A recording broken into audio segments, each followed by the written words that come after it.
જેટલી ટાંકી તમારી પાણીની ખાલી થાય એટલું જ પાછું પાણી તમે ભરી શકો તો જ ભરાય, નહીંતર કાંઈ પછી એમણે પડી જ રહેવા જોઈએ. નહીં, ખાલી કરવી જ નથી, પૂરા પડે અંદર,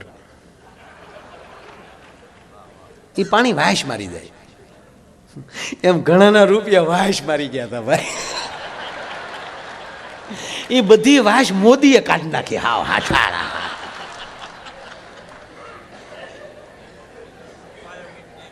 બેનો ભાઈઓ, 50 દિવસ થઈ ગયા બેનો ભાઈઓ.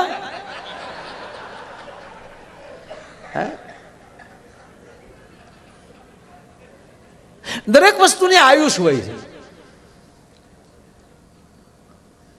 મોદી હજી કઈક સારું કરશે.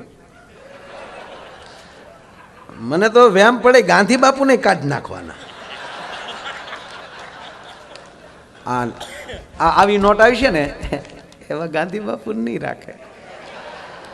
કારણ કે હું કામ ખબર, એ કે ખોટા રાષ્ટ્રપિતાને જેન તે ધંધામાં સડાવવા એમ. કારણ કે આપણો રાષ્ટ્રપિતા છે, એ ગમે ધંધામાં ન જવો જોઈએ. આ નોટ દાનમાં જ આવી જોઈએ.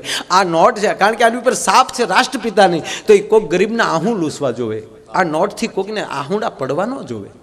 એટલે આવો વિચાર કરીને મને એવું લાગે છે કે એ નોટમાં ગાંધી બાપુ નહીં રાખે.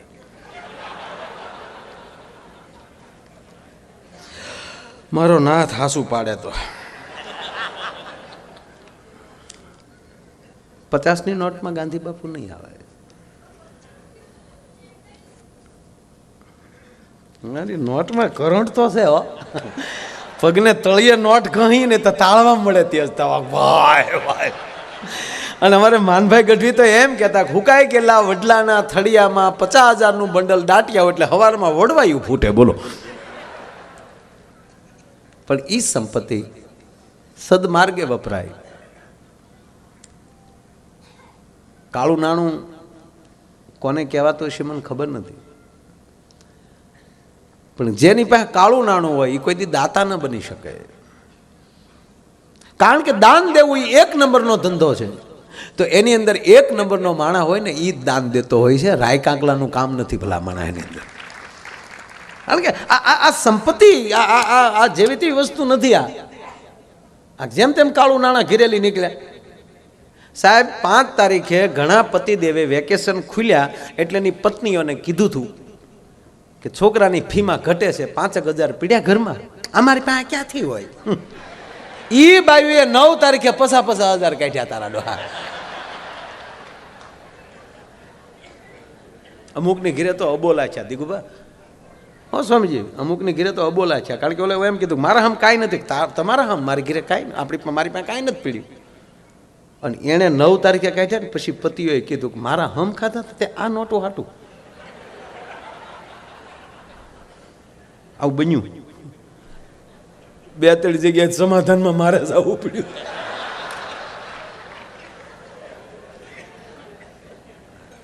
અને હકીકત છે, તમે જેવું બોલો ને એવું ભગવાન કરી દે.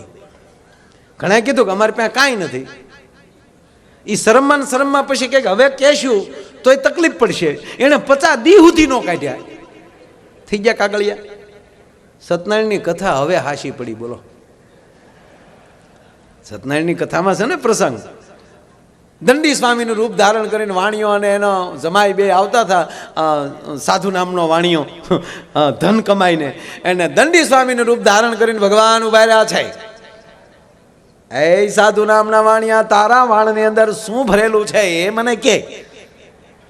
ચતુર્વાણિયાને એમ થયું કે કદાચ કોઈ મને લૂંટી જશે, એટલે કીધું કે મહારાજ મારા વાણની અંદર વેલા ને પાંદડા સિવાય કાંઈ ભર્યું નથી. કે તથા અસ્તુ. અને વાણ દરિયામાં તરવા મળ્યું. જોવે છે તો ઝવેરાત હતી, વેલા ને પાંદડા થઈ ગયા. એમ ઘણી બહેનોએ કીધું હતું કે અમારી પાસે કાગળિયા સિવાય કાંઈ નથી. એ 50 દી પછી કાયદેસર કાગળિયા થઈ ગયા. તથા અસ્તુ.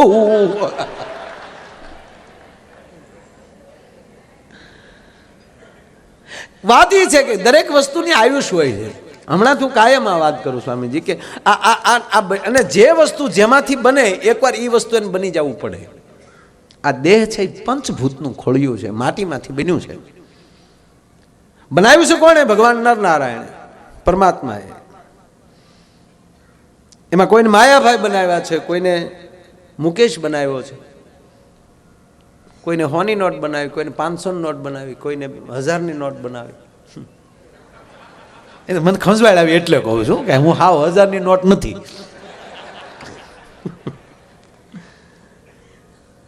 પણ બનાવી છે કોને? ભગવાને. અને જ્યારે એ એનો હક પાછો લઈ લેશે આપણી ઉપરથી, ત્યારે પાછા માટીમાં ભળી જાવ, કારણ કે માટીમાંથી બન્યા હતા. આ નોટ કાગળમાંથી બની. એ બનાવી કોણ? અને ગવર્મેન્ટે બનાવી છે, ભારત સરકારે બનાવી છે.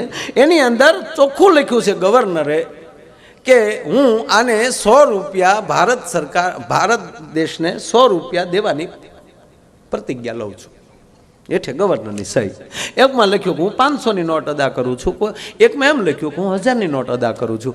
એ જેણે લખ્યું હતું એણે પાછો હક લઈ લીધો, એટલે એ 500 ને 1000 હતા એ પાછા શું થઈ ગયા? કાગળ. પણ મને કહેવાય ગયો કે જે નોટું બંધ થઈ ગઈ એમાં હું જે નોટું ઘસાઈ ગયેલી કડકસલી વાળી હાવ જૂની થઈ ગયેલી જોઉં ને, એ નોટુને ધન્યવાદ આપું છું ને. નોટું તે આનંદમાં છે. શું કામ? કારણ કે કયક જગ્યાએ એમ કહેવાય કે ક્યાંક અન્ન ક્ષેત્રમાં, ક્યાંક મંદિરોમાં એ વપરાતી જૂની થઈ ગઈ. ઉપાધિ તો ઓલી કડકડ ને છે હાવ. હજી ગયા વર્ષે જ બન્યું છું અને હજી બેંકમાં કડકડિયું પડ્યું છું. એને રોવું પડે છે કે હાય હાય, હું હતી 1000ની નોટ, પણ હું કાંઈ સમાજને કાયમ ના આવીને એમણાં મારે ખોટું પડી જવું. એમ સાહેબ, આ દેહ મળ્યો છે ભગવાનનો, અને ભગવાને આપણને દેહ આપ્યો છે. એને આવા સંતોના કાર્યની અંદર ઘસાતા ઘસાતા કદાચ આપણને ગઢપણ આવી જાય ને, તો એવા કાર્યો કરીને ગયા હશું ને, એટલે આપણે આંખમાં આહુડા નહીં આવે. ભગવાન તમને લેવા હામો આવશે. વયાય મારા વાલા, વયાય મારા વાલા, તું સમાજમાં એવા કાર્યો કરીને આવ્યો છો. ભાવ વગરની ભક્તિ નકામી, સ્નેહ વગરનો સગો નકામો, ચંદ્ર વગરની રાત નકામી, સૂરજ વગરનો દિવસ નકામો, પૈસા વગરનું પાકીટ નકામું. અરે દુહામાં નથી પણ કહી દઉં, ઈ વગરનું ઘર નકામું. હા, ઘણા વાંઢા આપણને કે આવજો અમારી ઘરે, તારી ઘરે હું તપેલિયું ધોવા આવું અમારે.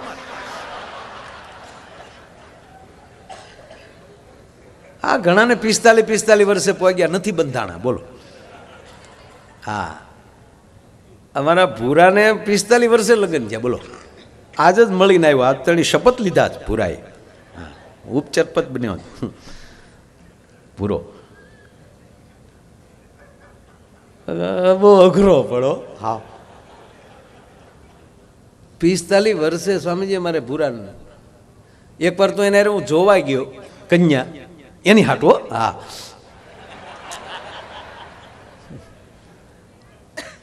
તમે જોવા ગયા ને, તમે બેઠા તો દીકરી પાણી લઈને આવીને તો મને કોણિયું મળ્યો મારવા. મને કે પાકું પાકું. મેં તારી માં કામવાળી છે આ, બોલી તો કોલેજે ગઈ. હું પાકું પાકું. મને કે માય આપણે તો શું હોય કે તબન તલવો તે, એટલે આપણે ઉતાવેલું હોય ને એમ. હું ઉતાવેલું છે એમ જોતો ખરો. મારી પાસે બેઠો બેઠો કે ત્યાંના ઘરમાં કામવાલીઓ એટલી રૂપાલીઓ હતી, તેની દીતલી તેટલી રૂપાલી હતી. લે ફાઇનલ કરી જ નાખો, ભલે કોલેજ જેલી આવે ન આવે. તો આવ્યા કોલેજ જેલી, જાણે ઓઇલનું પીપ આવ્યું હોય એમ. આખું દાંત બે જ દેખાયો. મેં કીધું લે જો આવ્યા. મને કે હવે ભાગું તો મારી ભૂમિકા લાજે. અરે મેં કીધું આમાં મને કે નો ફાઇનલ તલી જ નતા ભાઈ. માયાભાઈ તદી વલથા આતા માદું. 15 વર્ષનો હતો તેદુનો ગોતું તો. આ ઘણા સમાજમાં એવા હોય, બસ સ્ટેન્ડે લક્ઝરીની રાહે બેહે, હા જે રિક્ષામાં બેહીને જાય.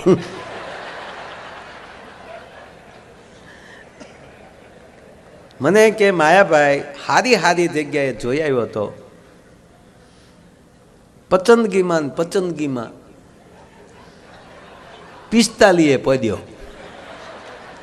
મને કે માયાભાઈ પહેલી વાર જે તન્યા જોઈ હતી એ જોવા હમણાં ગયો,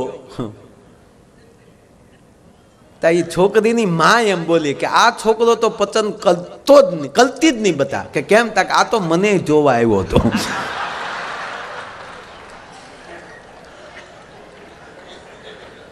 પસંદગી હેરાન કરી દે છે. જીવનની અંદર મેં કીધું એમ કે એ તમારે આ સંસાર કે સમાજ કે તમારા સદગુરુ સાથે તમે જે રીતે જવા માંગો છો એ જાણવા માટે જાઓ છો કે માણવા માટે જાઓ છો? તમારે તમારા સંબંધી બનાવવા છે તો એના લેવલ પ્રમાણે બનાવવા છે કે એના ઘરમાં કેવી ભક્તિ છે એના ઉપર તમારે બનાવવા છે? એના સંસ્કાર જોવા છે કે તમારે એની સંપત્તિ જોવી છે? અને જે વ્યક્તિ પાસે સંસ્કાર અને સંપત્તિ બે હશે, સ્વામીજી આ જે દાતાઓ જે છે, હું ઘણીવાર એક નાનો દાખલો આપું છું. દાતા શબ્દ આવ્યો છે, માફ કરજો, શબ્દ છે કોઈ દાન આપે ને દાતા કહેવાય.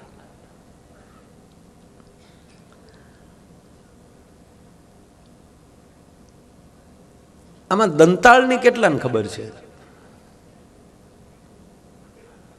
વડીલો, દંતાળ કોને કહેવાય? દંતાળની ખબર છે કે કોઈને નહીં? તો એકલા રોટલા જ ઉલાળો.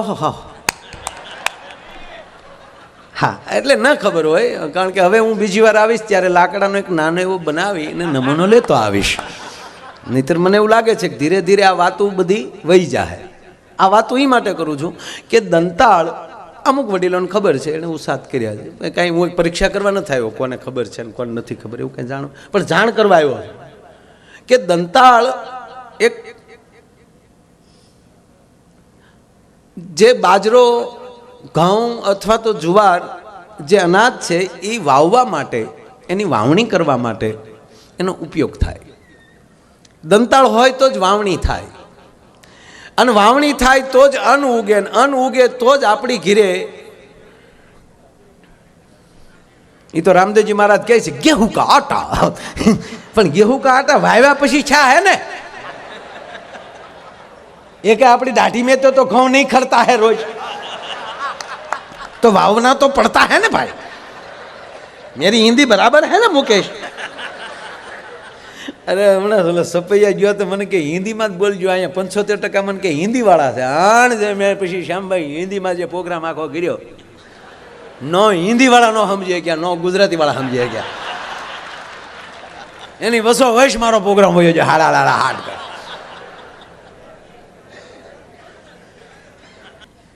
એ દંતાળની અંદર